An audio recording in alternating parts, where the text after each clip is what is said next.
Welcome, guys, to Business Tuesday. I am your host, Gift with the Masters. Yes, we're back. So, this Tuesday, we're going to learn all about entrepreneurship. We're going to learn about things of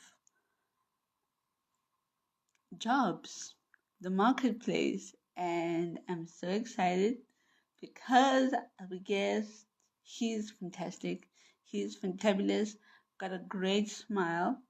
I haven't seen in a while, so yes, we're going to definitely meet him. And yes, like we always do here at home, we always say invest in 5 times. Yes, not once, not twice, but 5 times to keep the coin rolling in your community. Because when you share, the information flows, right? Right? And hopefully we get the coin rolling in our communities to better our economy and our growth as entrepreneurs, as people who want to inspire and encourage the next generation. So let me invite our guest in, and hopefully you guys are excited. And yes, get your mama, get your dad, get your cousin, get your brother, get your sister, that little sister, that one who's naughty, in front of the screen right now. And let's tune in. Hey, hey. Our screen is gonna split in a minute, I hope. I hope I pressed the right button. Did I? I did. Yes, I did. Of course I did. Yes. I can't wait. So hopefully today, whenever you watch this, hopefully you guys are going to grab the keys. And a little bit about our guest is that he is not only, I wouldn't say a motivational speaker, but the best encouragers in the world, okay? We need people like him in the universe. So, yes, we definitely do. And this will definitely take your career to the next level. And having to speak to him about not only entrepreneurship, but how the marketplace looks currently in South Africa, in Africa, was definitely the most shortest but most impactful conversations I've had in a while. So hopefully let him join in. Let me see what's going on. 15, we're going live. My screen is going to split in a minute now. God, what must do, which is a good thing, Hello. I'm so excited. How are you, Mr. Jonathan? It's so good to be here. I mean, do I say gift? Do I say dimple? Is it AKA gift? Anything is fine. Anything is fine. Anything is fine. Anything goes. Yeah. Anything goes. No, How are you doing? I love, I love being here, and it's very rare to find people that are so willing to like share information and put it out there. Yes, sir. Yes, sir. Most So I definitely. How are you see you. doing I see today? you. Thank you for seeing me. We also see you and appreciate you. Yes. Yeah, And I'm not gonna lie. I feel like the year's been long, and we're all just hoping for December, key December. So I don't know about you, but I feel like December can come now. December cannot come now because, being in between two stuff at the same time, like your studies and then like your passion project, which is this for me, Business Tuesday, and then being at work, it's like, yeah, no, I definitely have to have a Jonathan. What would Jonathan do right now at this moment? Because life is lifing. I wish there was a manual for adulting, but there isn't, so. Yeah. We're going to need all the advice, Mr. Jonathan. Pray for us after this session, please. for all of those who are adults. Um, right before we get into our conversation, I would like to know who is Jonathan on a personal level, without the career, without the facade, without the job. Who is Jonathan? Where did Jonathan grow up?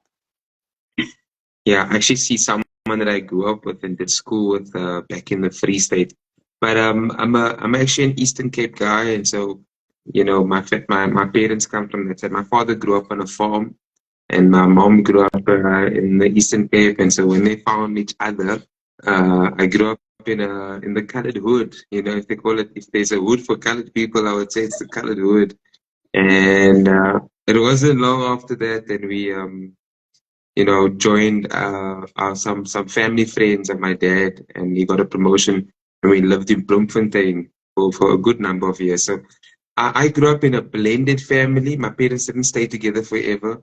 And I always feel it's necessary to mention that because it gives you a certain personality, it gives you a certain Definitely. experience of life. And so I've become a person that's pretty much able to be in different spaces. You can put me in Free State, you can put me in Northern Cape. I will come out smiling, I will come out not just surviving, I think, but really just making the best of what I've been dealt with. So that's the kind of guy I am. L- let's say striving rather. Striding in a sense of you walk in your purpose, and like your smile is the first thing we noticed, because that's when I met you, your smile was the first. I was like, God, Jesus Christ, bless us, blind our eyes, please, because this guy and his smile is something else. Please, Jesus, okay, help us all. But one thing I've noticed about you in the short time that we spent together or engaged was that you're not only knowledgeable, but your willingness to share what you have and adapting to your environment no matter the circumstance. It's like, okay, this guy is living his purpose.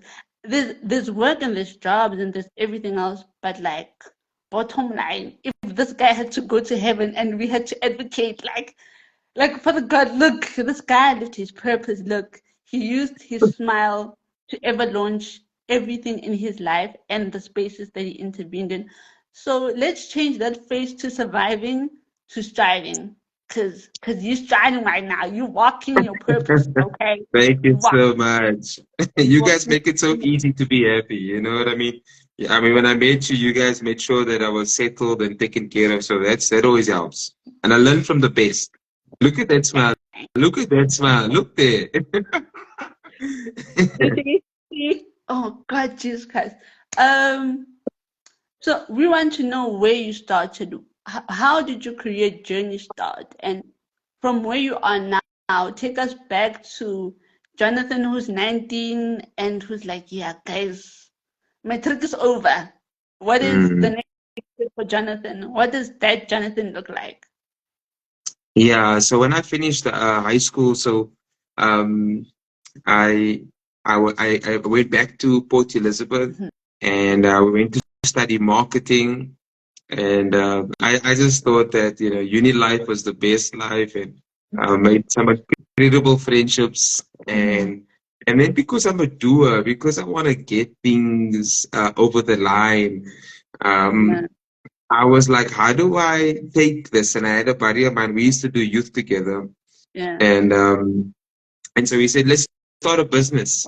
And I was like, okay. But before him, a mutual friend of ours said, here's a business idea. Come and yeah. start it, do it. And then he convinced me. And then before I knew it, my name was on a business card and I was the director all of a sudden. I was like, okay. I'm a director, Baba. I'm a director. And so there I was directing. But can't see, I'm actually knocking on doors for business. You know what I mean? And door to door, domestic and commercial. We were there. We would ask all our contacts, and that business was pest control. And Mhm. so that's how my career started. But even while studying, I was always working. I remember saying to my family that I want to work, so I worked at Markham's, I worked at a restaurant, I Yeah, worked at selling bubble gum on taxi ranks, or not selling it, but promoting chappies. I don't know what the brand is. I can't even remember the brand anymore, but I was there selling stuff on taxi ranks. I see that my barber's here, Manaf from back home, and Mam Vayo that's based in Nigeria, I think now. She just celebrated her birthday. They're joining us. Happy birthday! Woohoo! Hopefully she will stay. As you were saying? Okay, so yeah, that's how I kicked off my career. So entrepreneurship started for me at an early age, and then I moved, and so I ended up working with the travel and tourism space. Figured that out, worked it out, and there we went and we did our things.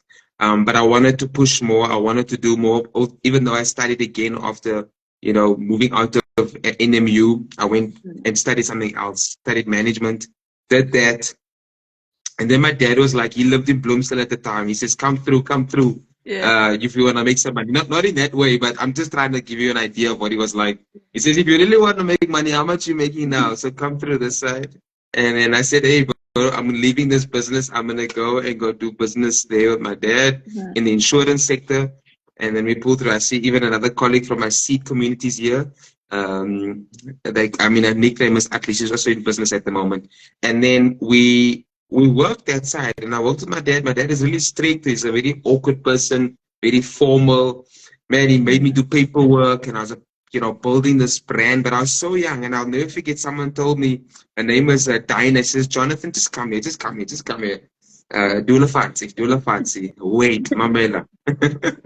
And says, are you happy?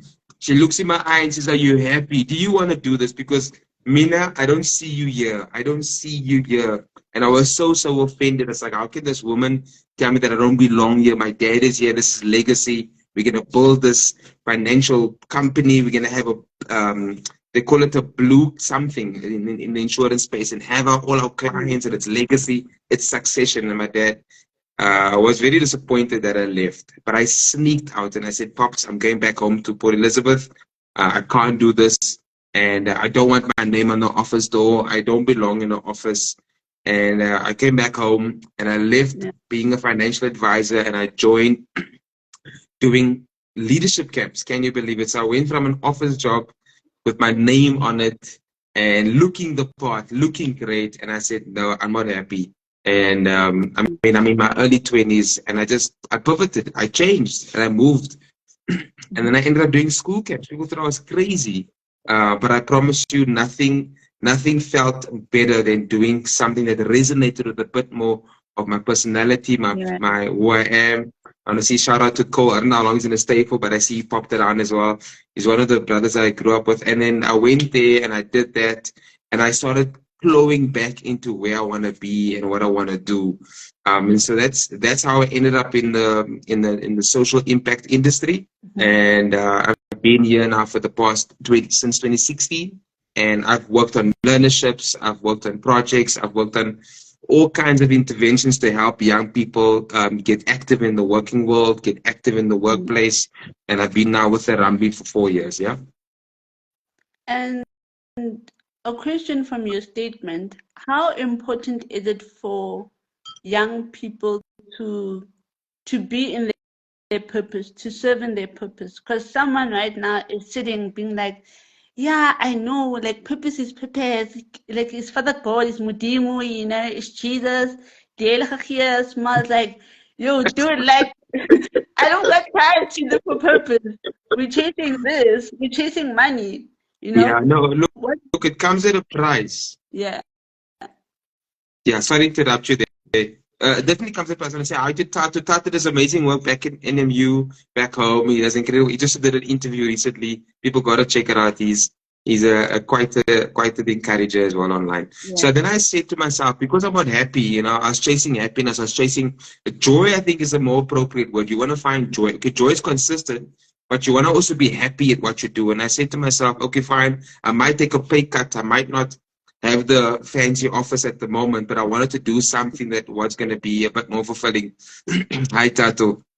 And then I said, let me do this stuff. And then I joined a college. And so when I joined this college and they said, Jonathan, please project manage for us this leadership that's going to look after real estate students, management, Mm-hmm. cleaning, as well as project or something management.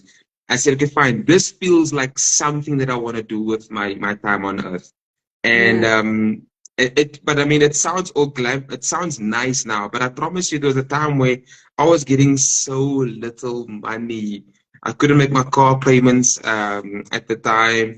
I had to Mm-hmm. go back home and live with people, with my family, and it just came at a price. Like when you're gonna do something that you are, purpose to do, it sounds nice, but I do believe that if you do what you're purpose to do, then I think your chances of abusing things are just a bit slimmer. You won't find yourself abusing things. And so I think purpose allows for you to live a life that is a bit more meaningful, a bit more fulfilling, and it does lead you on the path of then saying, I might not achieve the great success that everybody does in the short run, but in the Mm-hmm. long run, I promise you that you can definitely create a life for yourself that's rewarding financially, emotionally, mentally, physically, because you are actually happy and you're actually keen.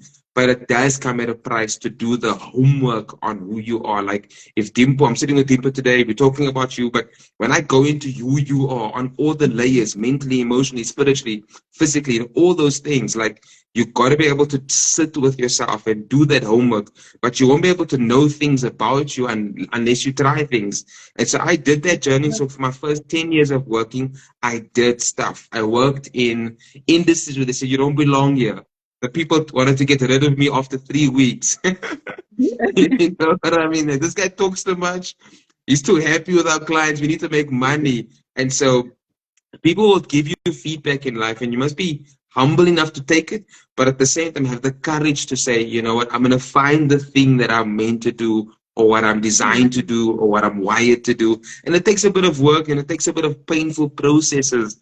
Oh goodness, a Yeah. process. And I must say, having a spiritual home is instrumental and significant. I know we complain about the church so often, but I think the church does still play a role, especially the one that doesn't is not abusive or not, making you do all kinds of things for the namesake, but really a church that is healthy, positive, and really wants to build you and develop you.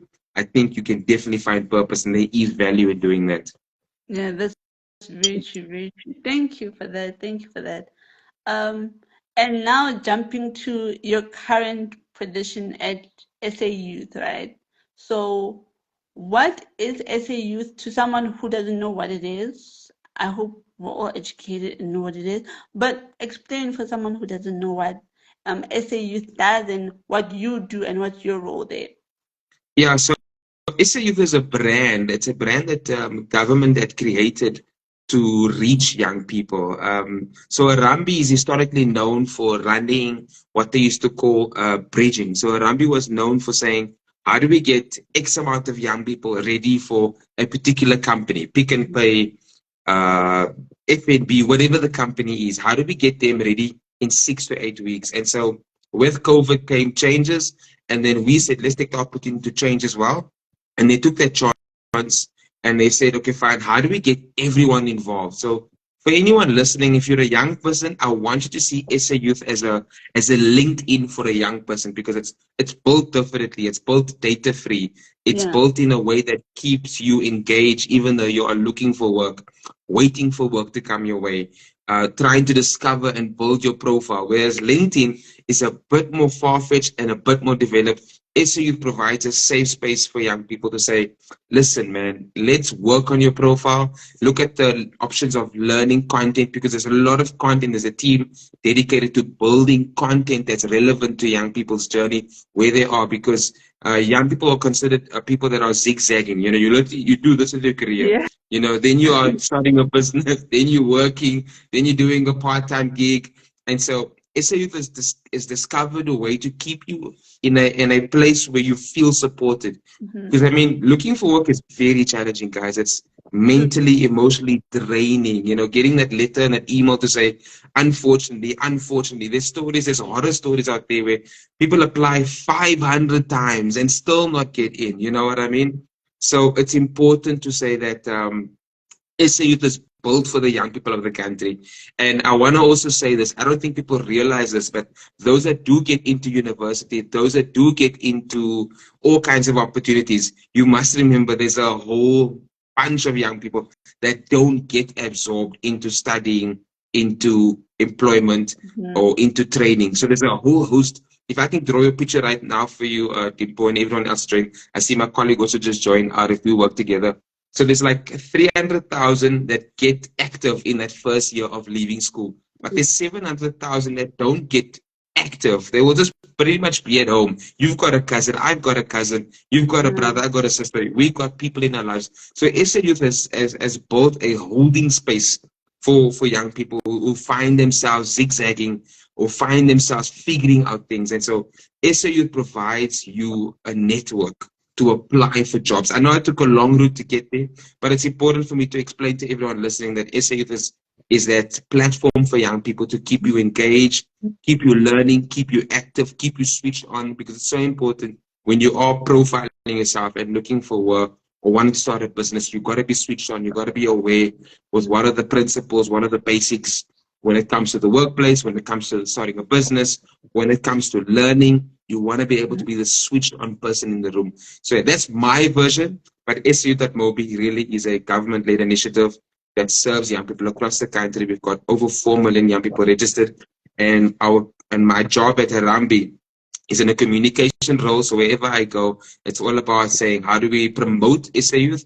How do we promote it to stakeholders in private sector, public sector, and civil society? And how do we say to them, please use SA Youth because we've got the attention of young people. The only question we have for you is, are you prepared then to come and hire here for free at no cost? And also, it's built in such a way. So Arif, he works on the back end. So he focuses on when a partner looks for young people, can they actually accurately and correctly link them and sync them with opportunities, and so that the partner can have the convenience and the user friendliness of saying, okay, out of the 100 young people applied, 10 are suited to my criteria. And so that's the behind the scenes work. There's a lot of tech work involved there. And I guess my role is to say, I must speak to young people, but at the same time, I've got to speak to employers to say, use young people, because young people are an amazing talent. They want to work, they're ready for work, and they want to be able to contribute to the economy, and they want to have a sense of dignity in having a job or having a gig or starting a business. And I say to young people, please join SA.Mobi because it will provide you a space where you can explore your profile and build your profile. I hope that helps. Yeah, and I think for me also, because I recently joined, immediately after engagement, I was like, I'm gonna join. And one thing I loved is it just took 4 minutes of my time, which is not a lot. Because normally when you enter like a website, it's long and it's like, oh my God, like 15, like my 15 minutes over. No, not at SA Youth. SA Youth is like 4 minutes. It's your personal details and then what you like, what you don't like, and then like it's got jobs for you. And I'm like, wow, this is so interesting. 4 minutes of my time, so useful. And like you say, it's data free, and also they look for things around your area, so you don't have to travel far, and you don't have to be like, I wouldn't say very educated in a sense, but they make you feel like you belong. Yeah. You get what I mean? Even though it's a website and you don't talk to nobody, it's like, oh, finally, I found a community that understands my language and understands my time is precious, even though I'm not doing anything. So thank you to SE Youth for the 4 minutes of my time. It was very useful. And I would encourage everyone to absolutely join because they're doing the things. You guys are doing the things, okay? My next question would be that why is it important for young people to develop a skillful career? Because as you say, we're ducking and we're diving, right? And for me, as a youthful person, I've realized building my career now, as much as I can duck and dive, there's that thing of I want more than just an opportunity. Yes, I have to start somewhere, and I would like an opportunity, but I wouldn't like my employer to say, we're giving you an opportunity and therefore that's it. You get what I mean? Because it's like, then what am I doing here? I've got the opportunity, but like, don't blast it in my face. Like, why? You know? And for me, my question is, why is it important for us as young people to look at our employer and be like, I'm here to develop my career as a young person and to develop holistically as a young person. And I don't want to offend you, but you also don't want to offend me. So why is that important to bridge that gap between employer and employee? Yeah, no, it's hard. It's hard because employers are employers.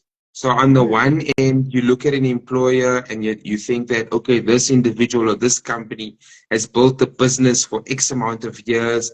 And so that comes with a level of entitlement, and that can also breed a bit of cockiness and a bit of arrogance. And it yeah. does create a bit of a toxic culture. And so it's also important as a young person when you do look at opportunities. You also want to take the opportunity to interview that company. And I'm using the word opportunity very loosely here, but if you are interested in that company, you also got to be able to take your jurisdiction and your right to say, I'm going to interview this company and see if this company matches my values, my way of working, Mm, and what I esteem to be a part of and would like to be a part of. And so that's something that companies or people or individuals don't get to do often with. So I would say that to you. So if you don't find that there's a synergy or you're connecting with the values of this company or you're connecting with the vision of this company, then it is a bit of an alarm bell to say maybe this company is not suited for me. You know what I mean? mm, They're making me feel a certain way. So that is the one element to it. But also I understand that when a young person comes into the environment, they don't want to be reminded every time, hey, I got you in. Hey, I gave you an opportunity. Hey, so you gotta be able to figure out the temperaments, personalities, the culture consistently. And so figure out is the people you are working with, are they intimidated by you? Are they projecting? Are they welcoming? Like you gotta be able to scan all the time. Where do the people speak to? Where do they speak from when they engage with you? Is it just a matter yeah. of that they're trying to sound clever in your presence or they want to? I don't know. But these are the things you've got to be able to talk about and ask yourself and figure out like, what am I getting myself involved with here? And you can Mm, also figure out ways of managing upwards. They always speak about you got to be able to manage upwards. And as much as people are managing you, there's also a level of maturity that's required for you to manage upwards. And so it's about saying, thank you for the opportunity. We acknowledge that you've built this business and this company over so many years. I'm absolutely grateful for it. And we use what we call a sandwich. So you acknowledge what they've done great, but then you also bring up what they're missing.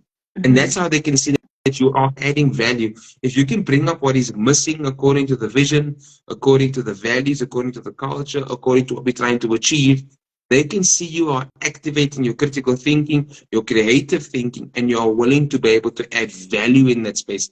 And then the mm, last thing you can always end off with saying, you know what, once again, I must acknowledge that you have built something here that has granted us the platform to be able to exercise our skills, expertise, and build our profiles. And so that's what it's about. You want to be able to have a balanced answer, and you don't want to be an extremist in your approach when building your relationships in the mhm. workplace or in business. You know what I mean? And so that's the kind of thing, and I hope I've answered your question, but that's what I would say to you. Yeah, yeah, yeah. And what are three essential keys or elements that one should have, especially when looking for changes in their careers or whether they're starting out? What are like the three lockdown keys that you must have? Like, Yeah, you have to be curious. Like you must be curious to learn. You know what I mean? Like it's such an underrated thing, and you must be able to show that. As introverts, extroverts, ambiverts, whatever you identify as, there's never yeah, gonna be an excuse for not showing your curiosity by engaging. yeah, Um, that's gotta be important. And then also the fact that you gotta be so curious speaks to you want to learn, you've got an appetite for learning. But the other thing I Mm-hmm. think I want to highlight is that you want to be able to be ready for work. You know, you really want to be ready. You know, you want to be able to say, I've done and I've put in the work to be ready. And I'm here mentally, emotionally, physically with all of me. I am present. You know what I mean? I think that is so important.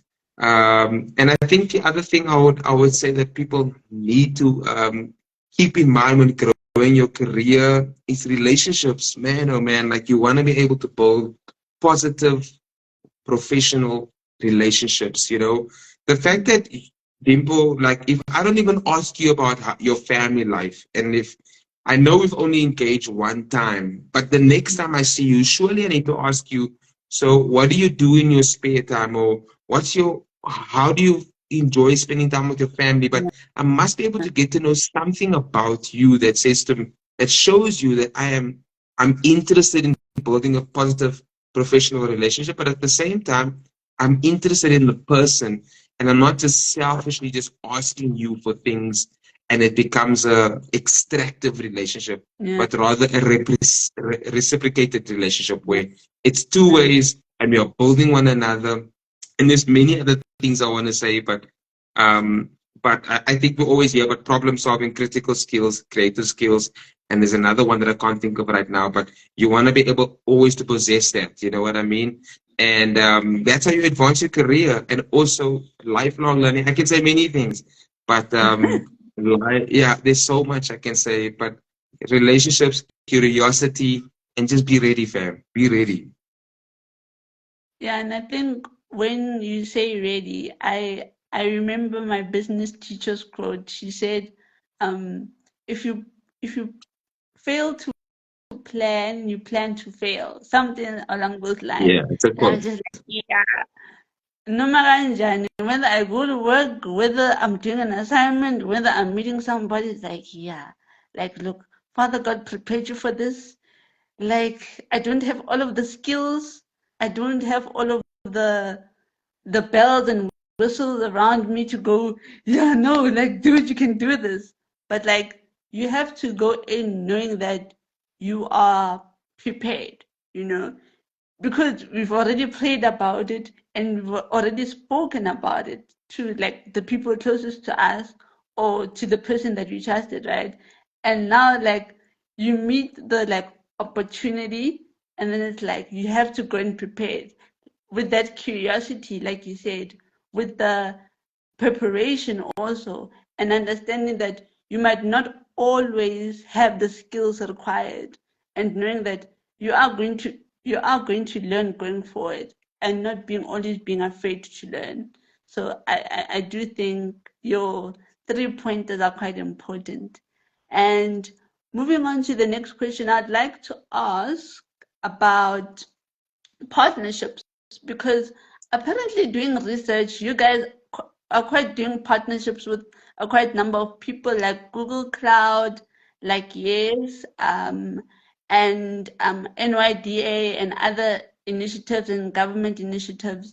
Um, how do those opportunities lead to permanent work or permanent residency, and how does that work, and how does one navigate to to actually find themselves in position of, okay, I can build something permanent here.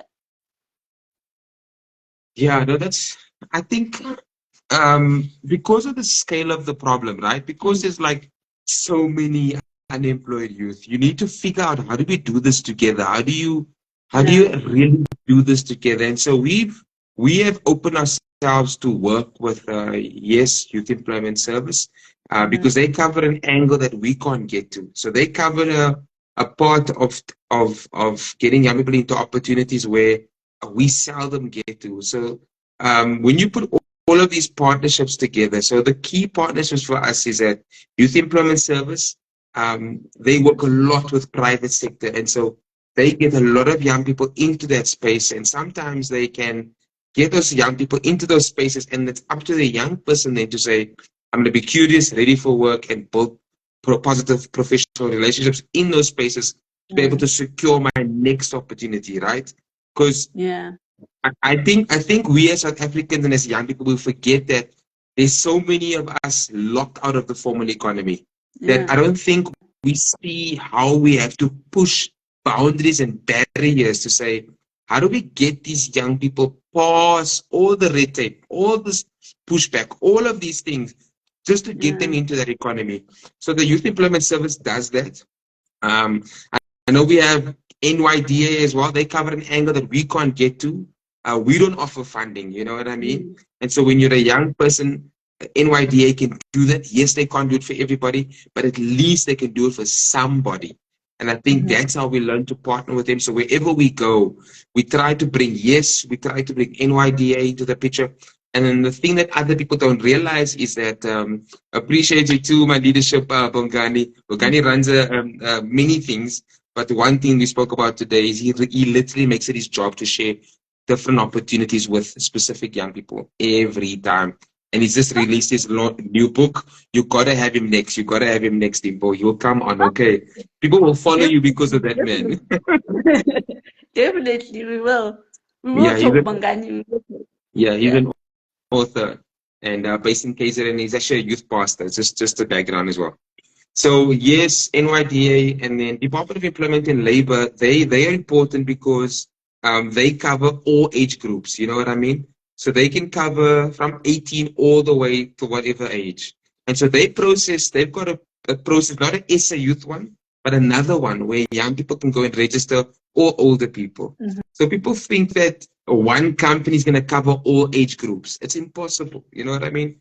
Yeah. So if you look at CEDA and CIFA, CEDA does the development part, CIFA covers the financial part.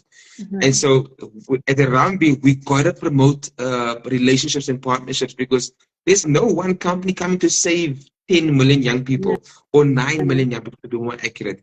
So you need everyone to be able to be in the mindset of saying, how do we collaborate? How do we partner? How do we work together to at least touch one or two young people's lives?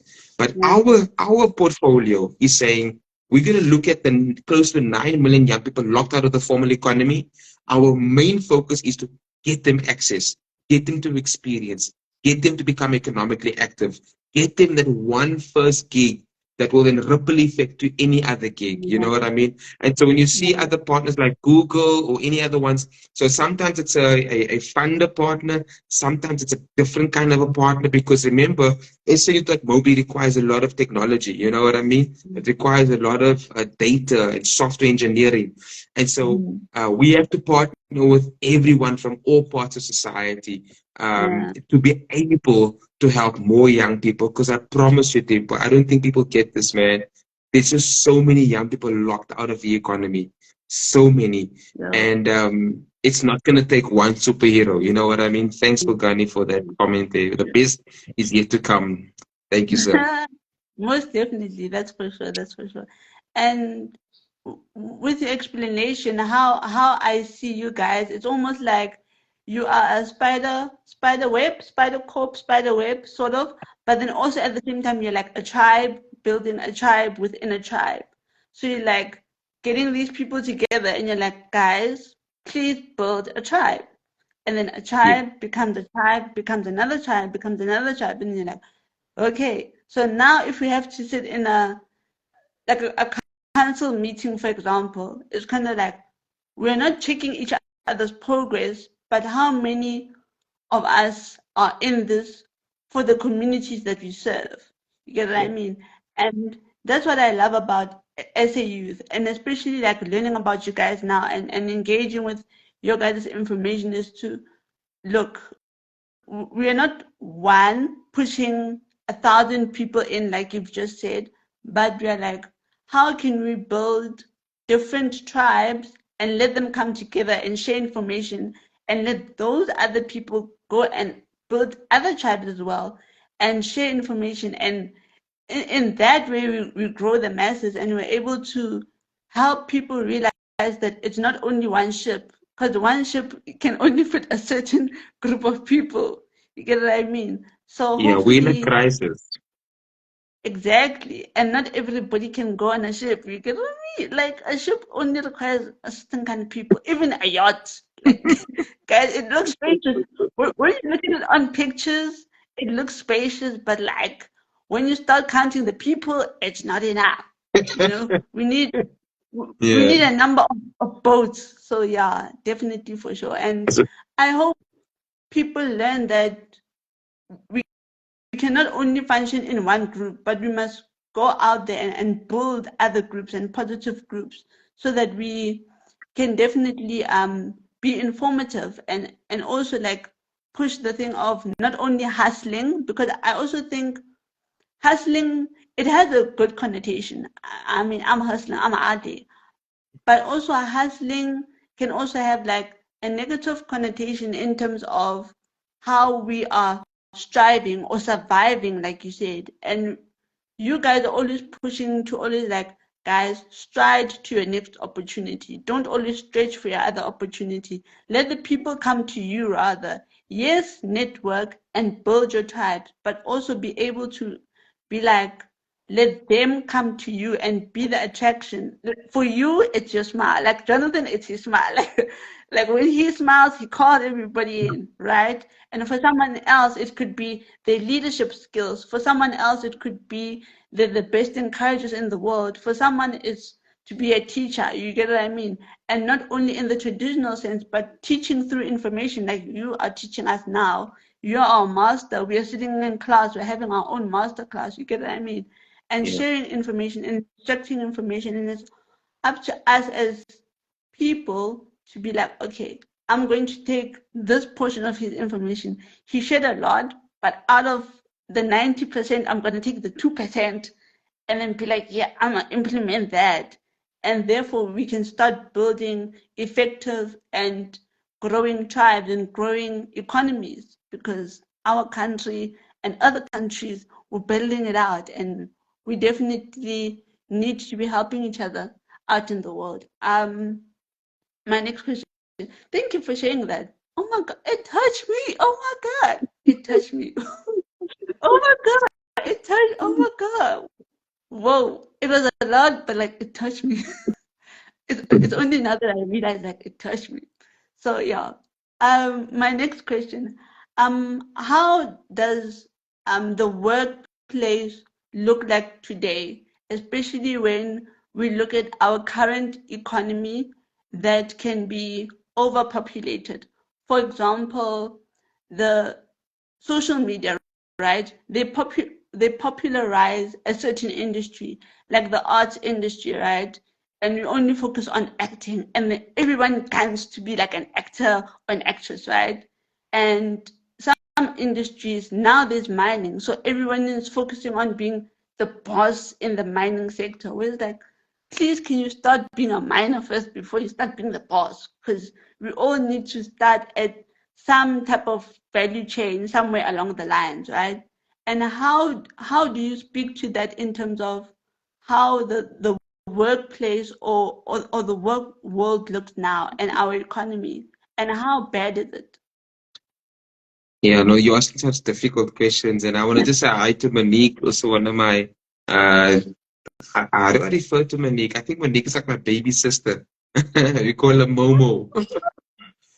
But anyway, so I'm to a, come back to that, yeah, to come back to SA, when we look at our economy and we look at the challenges, and I think it's such a good mindset to employ. I wish that all of us had this thing. Just imagine, Dimpo, like when you come home from work or come home from school, that on the table, the conversation was like, we talk about the sectors in our country. Just imagine that was like a norm.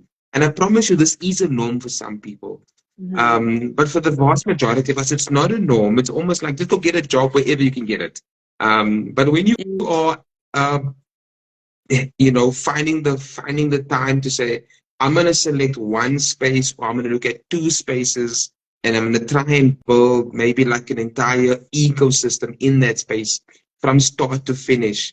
I know in entrepreneurship that's common. You want to be able to figure out, like the reason I think Bongani and many other authors do a book is because they can do the book from scratch and they'll be able to do the sales on the other end. Yes, you got to get some sales providers in between, but the profit margins are usually great for them in that aspect. Mhm. And so when you look at some industries in our country are just well developed, they're well-oiled, they're running, and yes, they've got the other issues.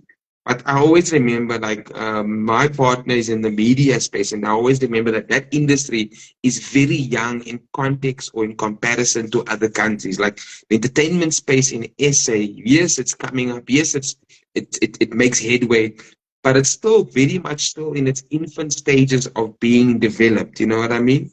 And so that's the kind of context we've always got to keep in mind, that when we want to be able to build a career, when we want to be able to put ourselves out there, you want to be able to consider what is the market saying, what is the demand. You know, at the Harambee, we've got this thing where we say we are a demand-led organization. And so some of the demands and some of the sectors that we've identified was agriculture, digital, GBS. GBS is Global Business Services. It's got to do with a lot of contact center work.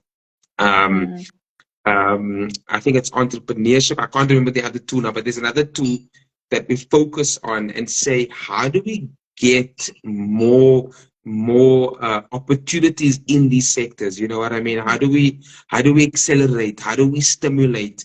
How do we activate? How do we prove a concept that, listen, X amount of young people can get absorbed in this sector? So that's always a priority for us as an organization. We study the markets, we look at where can young people get plugged into. And so you also got to consider where you are sitting in the country. If you're sitting in whatever parts of the country, you got to maybe consider, is agriculture prominent there? Is there an ocean economy involvement there? And then just begin to study those spaces and figure out how we can get involved there. I think we also need more young people that will get into governance. You know what I mean? We need young people that's going to be saying that I'm willing to fight the fight. And so whatever your plight is, whatever your mission is, you must be able to stay the course and understand that that's the path that you've chosen. Like I've chosen social impact work, right? It's not the Yeah. most glamorized industry or space or whatever. But this industry chose me and I chose it. I don't know how long I'll be in it for, Yeah. but I'm here right now and I need to be able to work with it and build it and contribute to it. And so sometimes you also got to realize that you won't be the beneficiary of the things you've built in a certain sector or certain Yeah. industry. And then we haven't even touched on the global economy, the fact that you could actually build a business or something that could speak to an international audience.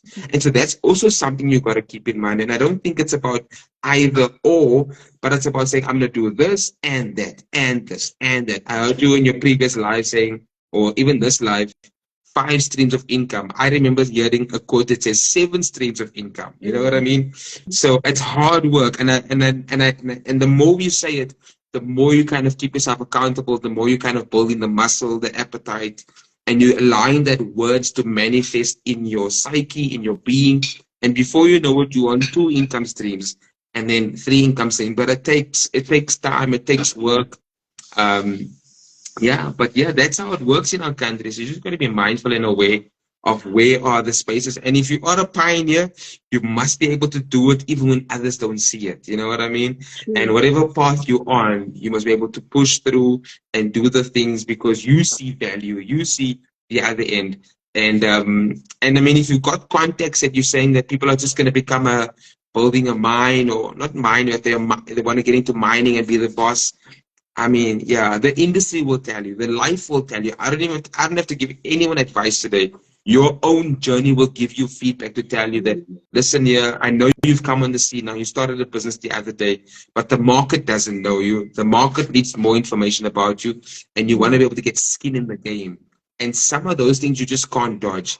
You may bypass it with context, but for how long? Until you get to a place where the context either disappear, there's change, and then now where are you really? And then you can't find your own footsteps back where you are building because you are building on someone else's footsteps. And so that's the Yes. wisdom that you got to use as well. Yeah. Yeah. And with your statement as well, I think we need to start on ground level, and by ground level meaning going back to schools, you know what I mean? Because initially when we choose schools, when we choose subjects initially, we choose subjects in a panic, or it's like, "Ah, I've seen my uncle do this, or I've seen my aunt do this." Now it's like, guys, for example, my aunt, she did hospitality, and my school at the time offered hospitality, and I was like, I'm not gonna do hospitality because, like, she said, like, 3 years at home. I'm like, you guys, I'm too intelligent to be sitting at home for 3 years. I'm not gonna do this. And initially, I found myself in a business space where, like, majority of my family are in the business space, right? And I'm like, I don't want to build no legacy. Like, leave me alone. Like, I don't want to build no legacy, right?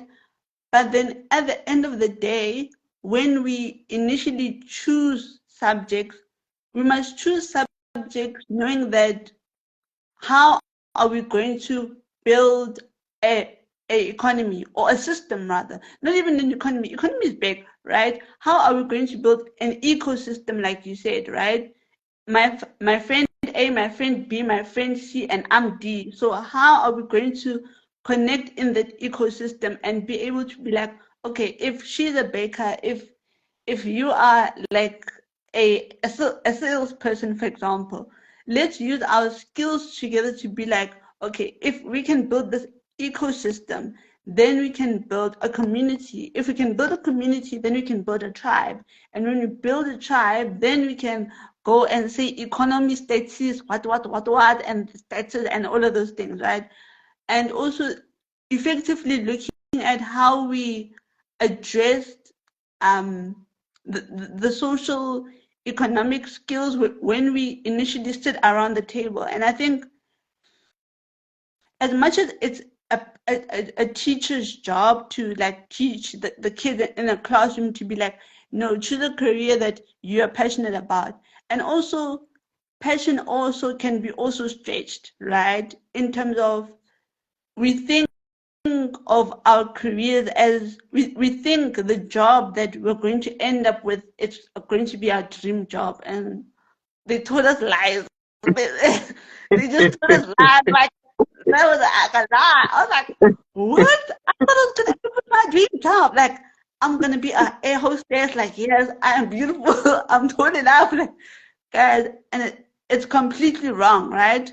And I think going back to the ground level and actually being like teachers, okay, we have our dream jobs, but then don't tear us down in terms of our dream jobs, but show us around our dream jobs where we can impact, right? If you live in a community where there's agriculture, like you said, don't look at agriculture as just planting. There's other parts and sectors in the agricultural space where we can get you excited. And I think that's when we involve kids and we involve young people to be like, oh, so agriculture is not planting only. And when we look at oceans, when we look at our coastal lines, it's not only about being at the harbor and shipping. There's a lot of things like the scuba diving. There's people who scuba dive.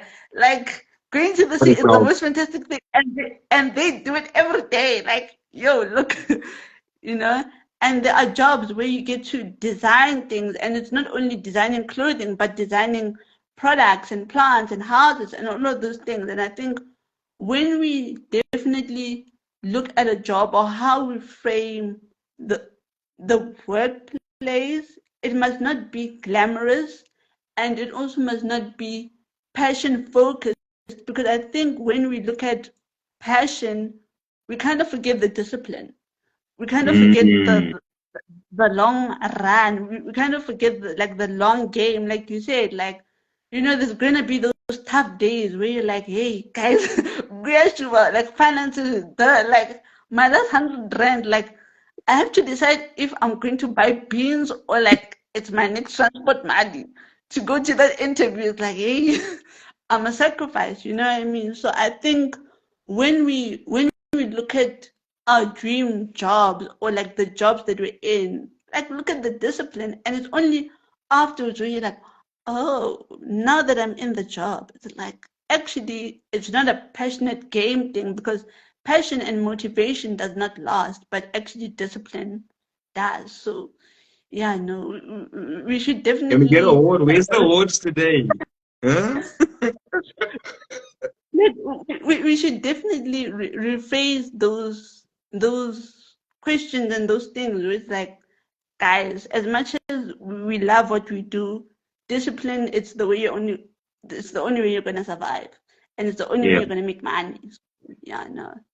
Yeah, I it's think you and I are doing something today that we wish someone did for us. You know what I mean? Like if you had the opportunity, because then if you I was told both sides of the coin and not just sold on the, like you said, on the passion and those things.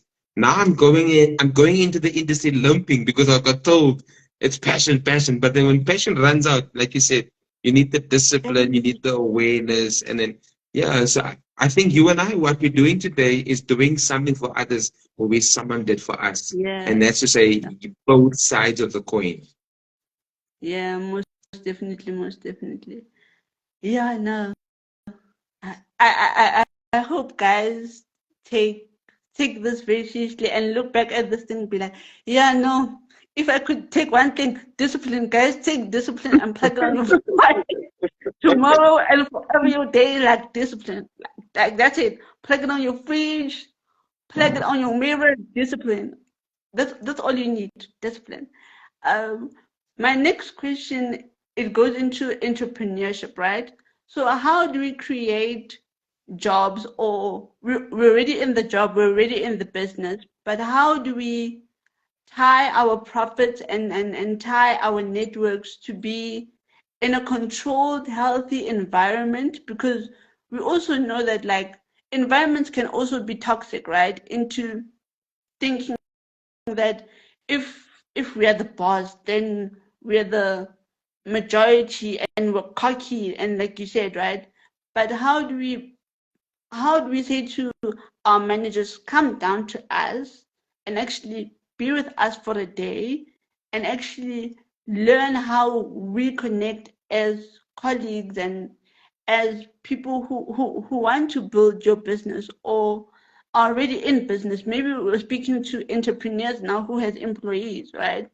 And how do we build a controlled environment tied to profits and networks and linking it to people and linking it to our employees so that they can realize that we are building a holistic environment for them to grow in. I don't think it should be so hard. I think a positive, healthy working environment should not have these barriers. I think if the Mm, culture is right, you shouldn't be having to deal with the weight of trying to convince someone to work with you or, you know, not have barriers or be a gatekeeper. That shouldn't be in the workplace. You know, if adults could be adults, you shouldn't be facing these things as young people. And it should be a warning to you that to say that this environment is not mature.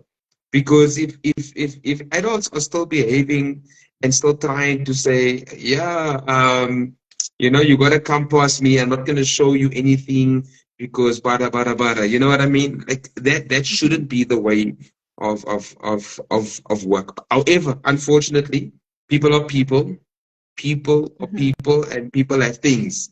And so we are faced with environments that unfortunately some people are just not mature enough to be in that environment. And you got to now start confronting and start working. Hey Momo, I see Sam also popped in.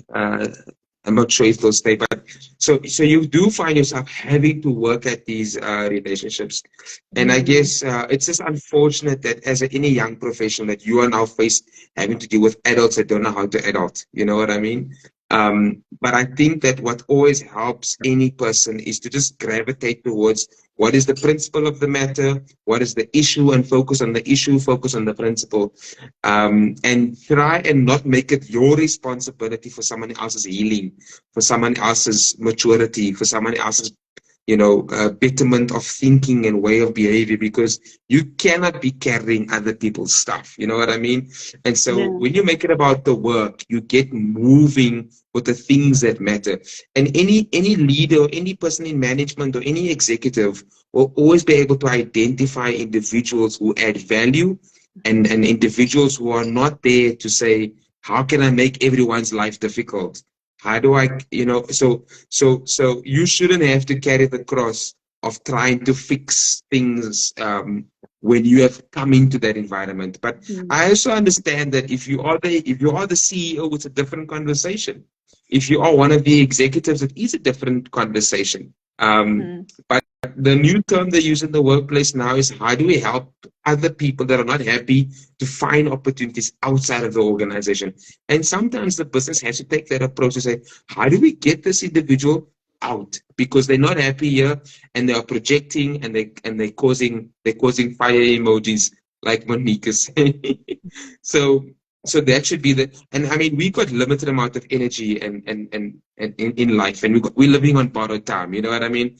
And so we shouldn't have to we must have the discipline with that time and not wasted on trying to help people to be adults, but rather focus on the principle of the matter.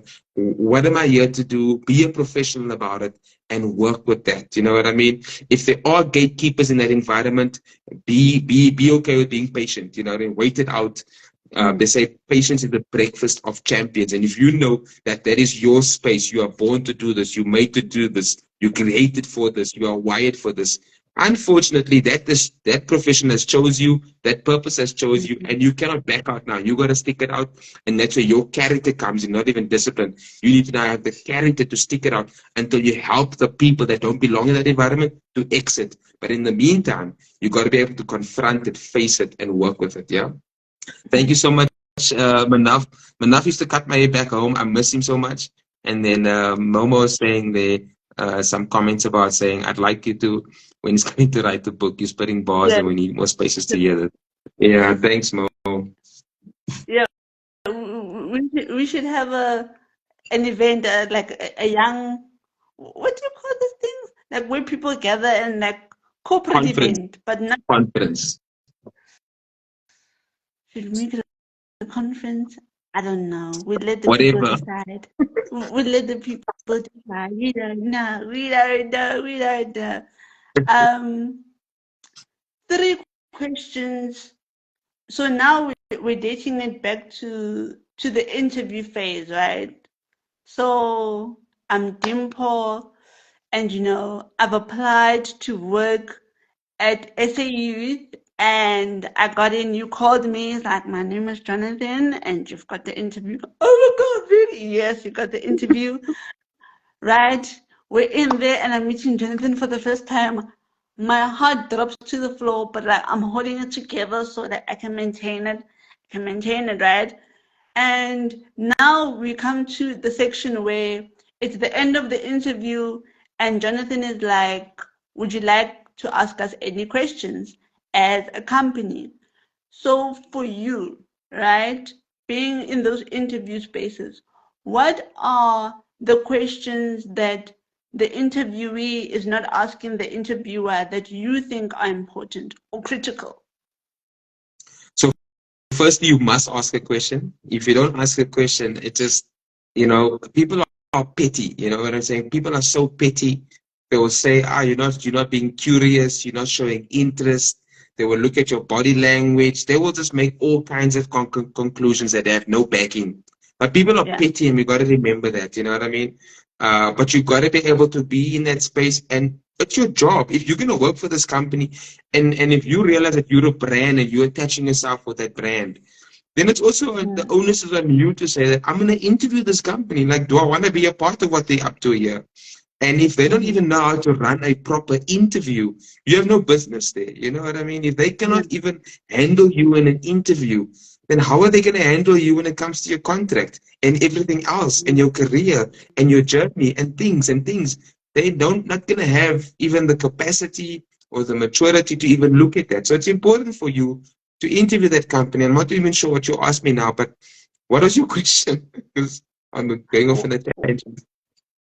What are the questions that an interviewee should ask in an interview? I mean, they need to be able to ask you open-ended questions. I find that companies get away with such terrible questions, like personal stuff. They shouldn't be asking you things about, this and that, and it's got to be done in a professional way. So they should be asking you like, how are you going to add value to this environment? I think that's important. If you go into an interview, you must be thinking, how are you going to add value in this space? And then you also want to know from the individual, because I find that companies are getting a bit touchy about how long this person will be there. Are they going to be there for a year? They're not allowed to be touchy about it, but you do find because this company is their baby and they've invested their whole life in it, they do become a bit protective over it. And so they also want to know from you in a non-threatening way, how long are you going to be with us? So they'll ask you like, so what's your career aspirations? Where would you like to work, or would you like to work with us for quite some time? So they can ask you those kind of questions so they can understand best how to place you. Maybe you've got plans to leave the country. And I think maybe it's important to kind of either hint at it. But like I said, people are petty, so if you have to be diplomatic and use wisdom, please do so. And then companies should really ask you questions like, what are your expectations? You know what I mean?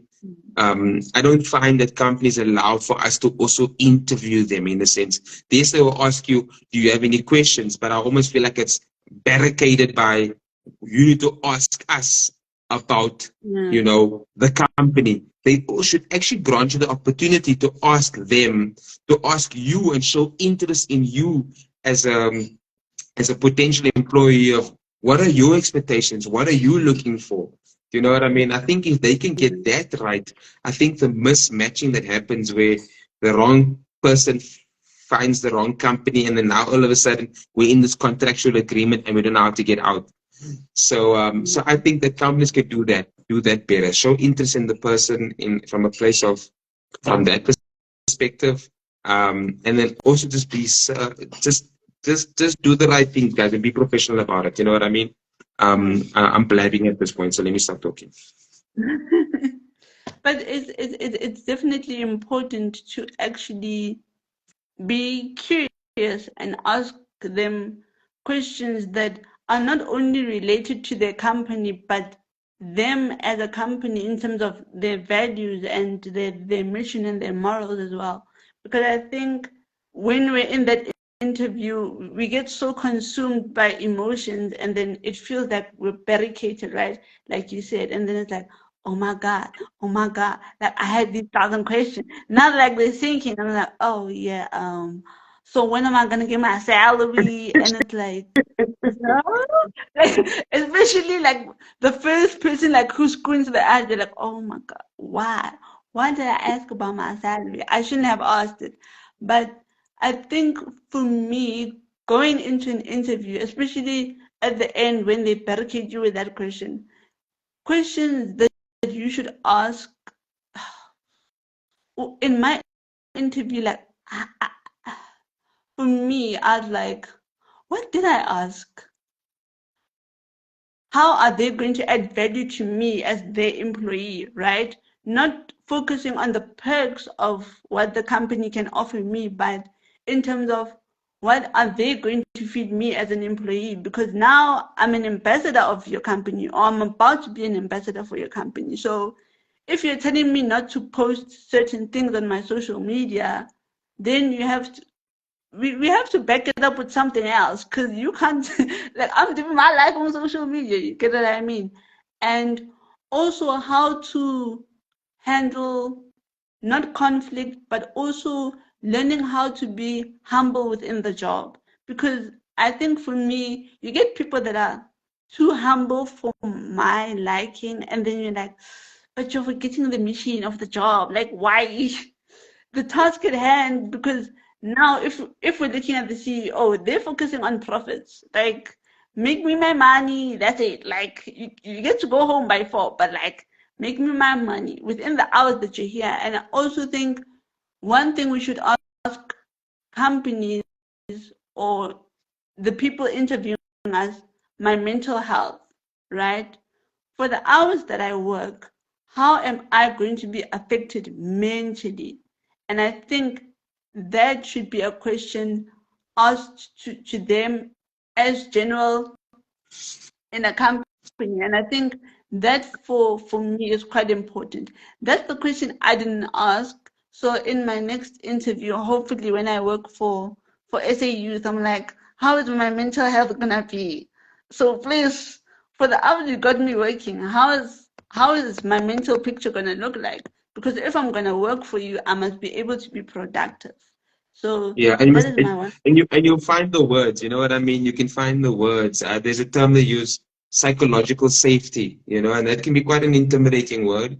But I'm sure there's other ways you can ask that. But I think also if you've got a non-negotiable on your mental health, um, you want to be able to ask things in a positive way. Because I remember people are petty, and they'll now say, "Oh my word, this one is coming here with things," and they can be so discriminatory and so clumsy with how they interpret or how they view things. But if it's a professional company and they want to be able to look after you, then they won't have those issues. You know what I mean?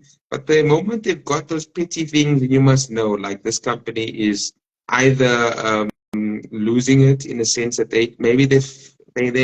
they're not subscribed to the well-being of their people. Yeah, yeah, most definitely.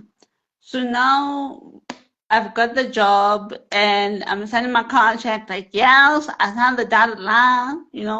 I've been here for a year, right? And now I'm working with Jonathan as my subordinate, right? What would you say are the essential things to maintain a healthy work balance and healthy relationships? Sure. So yeah, the work dynamics, eh? I think I like what you said in the beginning. You said something that was really significant. You said, "I will find the 2%." I don't know how you put it, but that Yeah, resonates yeah, so much with me. I mean, we've met each other once. This is our second engagement. You know what I mean? And if we can just find the 2% in one another, it's a great starting point to build a positive professional relationship in the workplace. And I think that when you have dealt with your ego and your insecurities and you're managing that stuff, it won't get yeah. in the way of you building those positive professional relationships on all levels. Because remember now, at some moments in a matrix environment, I'll report to you, and in some other moments, you will report to me, just depending on the dynamics of our team or the dynamics of the project. And I Hmm. think that the three questions that are, I guess, I mean, I don't know if it's about questions, but I think about maintaining that healthy work boundaries and relationships. You know, focus on the issue, focus on the work, but at the same time, be human about the fact that the person has a family, the person has, career aspirations. The person loves maybe talking about the educational background. Maybe there's like some background story to it. And maybe the person loves talking about what they do for fun. So if you can get one little fact about the person, it can carry that relationship. You know what I mean? So the next time I see Dimple, I'll be like, how did it go with that comedy gig? How did it go with that camping thing? How did it go with that community that you started? How's it going with your channel? I mean, you understand? Yeah. So at least then it maintains and builds a positive relationship. And the Bible always says, be faithful with little and you'll become a ruler over much. And that simply means that faithful with the Mhm. little gems that we have in relationship, I'll become a ruler of many relationships. You understand? And I'll be able to dominate, not in a negative way, but dominate in building positive relationships. And it wouldn't be difficult for me because I I have I have I have you know what, the word I'm neglecting to say is trust, guys. The fact that I've opened up to you, if it can Trust is stay with important. you, oh gosh, Trust is you would be surprised how trust is just invaluable. Authenticity, because some people don't take the responsibility to heal. You know what I mean? And they just bleed and bleed, and you're like, yo, Buffet, so why must I carry the things that you don't want to deal with? You not. know what I mean? So trust and authenticity. Now I've got to deal with a fake person in the workplace because you don't want to face your stuff. You understand? So then with those people, you got to make it about the work and take the 2%. Then the 2% becomes crucial. Yeah, yeah, yeah, yeah, yeah. Absolutely. Building trust. I know it's a cuss word in the workplace, but trust is important. Okay. Trust is very essential. That's how you build relationships at the end of the day. And my next question, I think you've already answered it in a sense, so I am not going to ask it. But I am going to ask, what are your thoughts about migration for South Africans who move overseas? Yes, For yes, what? yes. Yeah, do it. Do it. I just say do it. Like, there's no harm. You know what I mean? Explore, Yeah. discover, figure things out. Like, yeah, I don't think there'll be any harm in it because we are a part of a global economy. You know what I mean? Mm, But if you know that you have been convicted and you've got a heart to build this country, then do so and then wait for the country to send you. But until then, if you don't have a sincere, deep, whatever conviction to say, I need to be here right now, then go and do the things you need to do and figure out the different industries and spaces. But man, feed that curiosity because you might just stumble upon some information about what Dimpo, aka Gift, loves doing and is purpose to yeah, do and is born to do. absolutely. I'm gonna take my face off. I forgot. I've got permission from you now, so I'm going bye. Um, my next question would be, um, what is important to share when being a representative, especially in an organization or company? Like a representative in the sense of, A like, representative, eh, like we said, being the ambassador of a company, right?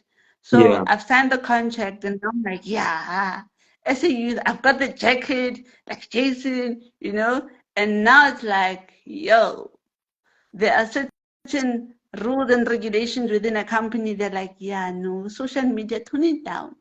We realize yeah, but like, tone it down. So, Ah, what is I it I mean, a mature important? company will be able to handle you. You know what I mean? With or without Yeah, your social media presence. And as long as you are spreading things that are good, that adds value, that feeds your hobbies and your interest, no one can have an issue with that. You know what I mean? mhm, Um, but I think it's really important. I don't know if we're talking to young people here or young professionals, but I think it goes without saying that people buy people, you know what I mean? And so um, people are petty, you know what I mean? People will not work with the company because of the CEO, because of this person.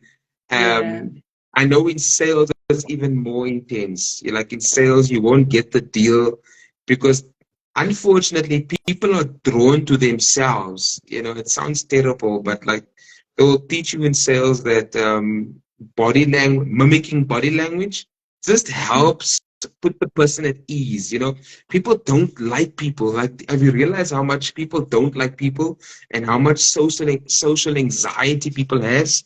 So, so this is a personality thing. Some people can get it right to represent the company 24/7 and not have an issue with it. Other people will be like, no, they only pay me till 5 o'clock and then I clock off. And that's also okay. You know, understand? But I think the question is a bit too big because different workplaces, different spaces. When you're at the mercy of clients, you have no choice but to represent. You know what I mean? mhm, Like if we use a basic example, like being an Uber driver, if you know mhm, that people need transport in peak hours between 5 in the morning up until about 9 in the morning, you don't have a choice but to be representative and be present in that time. And you know that yeah, on weekends and around payday, people are available and looking for work.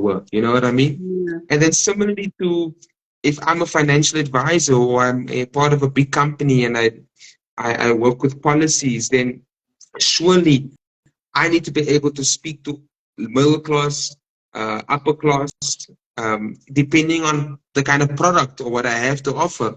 And mhm, so, whatever that industry or that market requires you need to represent. If I'm a financial advisor and I drive to your office, Dimpo, aka Gift, with a scorer. Unfortunately, you're gonna be like, okay, you wanna tell me about my finances, but look at your life. You understand? So people are petty like that. People observe things like that, and they interpret things like that. yeah, So that question, whatever the industry you are, whatever the market, whatever the demand is, you will have to represent. Like for me, example, I'm in the social impact space. mhm, It's important for me to be able to represent SA Youth here because you're a young person. and you are word of mouth, and you're available at 7 in the evening, I must make myself available. You understand? My job is to serve young people across the country and all of my colleagues at the office. This is our job, to be able to make Yeah. sure that young people are aware of the support that's available on this platform. So therefore, I will represent and do the work. A team last week, or maybe the week before, they traveled all the way to Pofadder in the Northern Cape, 12 hours there, 12 hours back, just to make sure that those young people, it might be less than 100 young people, but Mhm. it's more importantly that they have seen us physically, visibly, and that they now know that there is support available. And we had to represent because they don't get access to us like someone in Gauteng. You understand? So it just depends the context. Yeah. I like that answer. I definitely like that answer. Um, my final question. I hate when we have to come to the end of the show and it's like, why did it have to end? Because it's so good. The information is so good. It's so good. Um, but where do people find SA Youth? Where do we get you? Where's your handle? What's your social media? Yeah. Your number? Oh, people Not your can see personal. it here, but that's like, you see that link over there? It's a youth.mobi. Uh-huh. So that's Yes. We literally can. how you search it online. You go into Google, you click whatever search engine you use, preferably Google, sayouth.mobi. It pops up, and once you're on the site, it is free. And so you can take advantage of any learning material there. And then you'll also be able to search opportunities in Gauteng, in Mpumalanga, Northern Cape, Western Cape, Eastern Cape, KZN, all the provinces. So you can go click there and says, I'm looking for opportunities in this province or this area. And then it'll Yeah. show you what, if you want to move, if you want to relocate, or you say, Jonathan, no, I want to start a business. Where do I start? There's information there. Or you're saying, Jonathan, getting ready for an interview. You go and search how to prepare for an interview. You say, Jonathan, I can't Yeah. get in. I can't log on. You phone us on I always get this number, 0800 Literally, that's the number. And then the person on the other side of the phone will be able to assist you and talk you through Yeah. how to reset your password, update your profile, and how do you find a specific opportunity. And they'll send you links by SMS to say, okay, Jonathan, go here, click on this link, and that will take you to more opportunities. Yeah. Yeah. Yeah. Yeah. Most important. And what I like is that you took your brand and brought it up to the screen. Fun fact, right? Since you said like you guys are like a technological company and you work with data and stuff, it'd be so cool if your jacket, right, had like I don't know how to put it in words, but like like when somebody approaches you and then like you have that barcode thingy, right? You have The QR but like with your code. jacket, the QR code. Thank you, right? On your jacket, right? And then I take my phone, the QR code appears, and then like I simply can log in, but like using your jacket or just like that would be I'll so tell cool. them. I'll tell the marketing team. Let's put QR That, codes on all our clothes. that would be so cool. Like, oh my god. The next I want my money, Jason. I want my money. I want my Sure, money. sure. I want my money. But yeah, man. I'm so full right now. I don't know what to say. Like I'm glowing with gems. You should definitely write a book. And like, can me and Momo please have like your signing? Can we have Look your book forward. first before like it comes out? Before it comes out, can we both have exclusives to that book of Jonathan? Yeah, no, 100%. You guys need to read it for me and edit it with your beautiful Thank, English. Mo thank reads you. books for fun. Like she can consume, like, I don't know how many books she must tell us, but she can get through books like for fun. Like she just reads. Like Oh, she's yeah. crazy like that. But she's a passionate educator back in the Eastern Cape. And I think those learners are so lucky to have her. Yeah, yeah, most Definitely. I just want to thank you for your time. Thank you for honoring my invitation. Thank you for being who you are. Thank you for your smile. Thank you for your contribution, not only to our country, but to God's kingdom, like to the universe, to the diaspora. I don't know, like everything, everything, everything. Because I Good mean, times. yo, like it's so refreshing to hear a guy say it, because normally in these cases we expect a female, right? And then it's like, yeah, we're listening to a female, it's free of flowing. But like when a guy says it, it's like, yeah, no, guys, a guy said it, so Yeah. everyone must like pick up their socks. So thank you for being that cherry on top and being like, guys, my job is not glamorous, but it's to get you through the line, okay? And thank you for being there. Thank you. Woo! There's so many words that I want to like say right now, but I can't. I'm just like spreading love right now. I'm like, yes, Yeah. yes, yes. You, And you, you're really surprising me with how you can read people, how you just, like, you've got such a gift in terms of understanding people, you know what I mean? And so that's just beautiful. You've got a beautiful heart and it comes through on your lives and people feel comfortable and they can just talk their heart out. So that is so precious, and yeah, look after that, and protect it because you know how it is. oh, We get, yeah, we get pushed on either side and then all of a sudden you don't want to do these things anymore. yes, so Thank you for creating platforms like this. And yeah, man, you don't know what's gonna go. We don't know what's gonna come from this. You know what I mean? We don't know. we don't know. And also, just this platform in itself, it's for people like you. I've created it for people like you who are ushering us Yeah, well, into these spaces and these communities and actually making us realize that it is possible. It's not always a struggle. It is possible. You just need to focus on your goal and stop with the hurrahs of the world. Yes, there are a lot of things in the world, but focus on you. And when you focus on you, you get to that discipline, you get to those um, characteristics of yourself, then initially you'll find yourself in the right door, in the right passages. You'll eventually, at the end of the day, knock on the right doors. And yeah, man, thank you to the people who have joined us tonight, who are still going to join us tomorrow and next year and 5 years from now. Because, I mean, 5 years from now, Jason is going to have the most beautiful smile. Like, yes, guys, missionary, like, yes, he did it, he has done it, and still continue to do it. So, thank you, Mr. Jason. Thank you for your time. And please say thank you to your family. We have stolen you for quite some time, so we are saying thank you to them as well. And gentlemen, may you have a great evening forward, and may you continue to have a blessed week and a blessed year going forward. And hopefully December is gonna come soon. It's gonna come yes, soon. man. It's Yes. coming. It's already here. It's by the door. It's by the door. It's knocking. When you are. Thank you When you so are. much, Dimple. Okay. So have a Bye, good one. everyone. Thank you for tuning in. Bye.